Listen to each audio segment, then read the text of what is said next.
Why be easy when you can just die? Woo! I'm Chewy Mew, and welcome to my channel, but more specifically, welcome to another Chewy Mew video, where today we're going to be taking a look again at Black Cat from the Essential 6 box set. In the past video, I showed off how her articulation is on par, if not better, than a lot of the most popular Toybiz Spider-Man bodies, and also how her articulation is better than the 4 main bodies that Hasbro uses. And in this video, we're going to be going over her paint. Her paint and her sculpt, which, I mean, they kind of go hand in hand. Alright guys, so I explained this really horribly in the video, so I wanted to kind of go over it here, where metallic grayish black kind of color to it, where you can see very reflective, very metallic on it compared to your classic straight black cat costume. So yeah. So again, on her boots, I had no idea how to explain the color on the fur. So it's this kind of pearlescent white with a slight tinge of metallic blue going to it. And then the same as the gloves here. You can see here the zipper going from her crotch. Starts at the crotch, which it's kind of weird. It goes all the way up until her chest right there, and then you see like this little zipper, which is also painted the same kind of pearl white. Her lips are very bright red color, like very you know, classic red. You can see the eyes there painted on pretty good. They're not 3D sculpted on.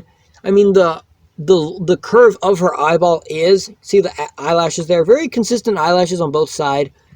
She does a bit of a weird bang. The hair is the only thing that's kind of weird. You can see it's like a lot of like bluish wash there. If we flip it over, you can see there's a lot of blue wash, which the paint looks pretty kind of messy, or pretty messy-ish. The white parts look pretty good. The blues moving in certain angles, it kind of looks like her hair is reflecting. See how here the white looks very white, but then when you move it, the blue kind of comes around. You can see more blue here, and then when you move it, look kind of blue. But depending on your angle of light, if you have this figure, take it and angle it around in light, and it makes the blue parts blend into the hair. Like if you have it from this angle, it looks like it's mostly all blue. From this angle, it looks mostly all blue. So that kind of has that cool bluish pearl white going with like the almost like transparent kind of blue. So they obviously, for a lot of figures, they used a different plastic for the head than they do the body. The body, they actually use a slightly cheaper plastic. Of course, the body, in some parts, use cheaper plastic. Like the torso, they use cheaper plastic because all the joints are connecting to the torso. That's why, like, because torso is hollow too, and that's why the arms, especially her thighs, are like thicker, because this isn't hollow. This is like one solid piece of plastic. And so, of course, the face and the head are different colors. Her face is a little bit more like pinkish kind of tone, whereas the chest is a little bit more like whitish kind of color. So it does look pretty consistent. The camera makes it look a lot whiter. From here, if I tilt this down a bit, if I tilt it down a bit there, you can see how it looks. Her skin looks much more red, much more close. This is a little bit more matte, while her face is a little bit more shiny. Even sculpted the holes in her nostrils there. See, like the little bit of wrinkles right there on her face going up to her nose. Like there's a wrinkle that caves there. The other side of the face has the same kind of wrinkle. You can see a little bit of her cheekbones here, if you look close, a little bit cheekbones.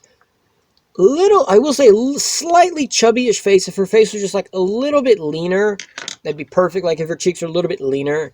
So, first, the rest of her sculpt, she's pretty toned thighs. You can see how there's like toning here on her thighs and stuff as you move them. There's like divots there on both sides. And then with the glossy kind of color, it even adds more shading to make her legs look even more like more toned there. You can see here on the butt, there's a little bit more toning there on the side. On the fingers, you can see very distinguished individual sculpting for the fingers. The arms, a very slight bicep. The arms don't have much sculpting here. On the pelvis here, you can see some fabric folding right next to her crotch. You can see like the little divot for her ribs. You can see barely a little bit of abs right here. More ribbit, more stretching the fabric on the chest there, a little bit more on the sides there.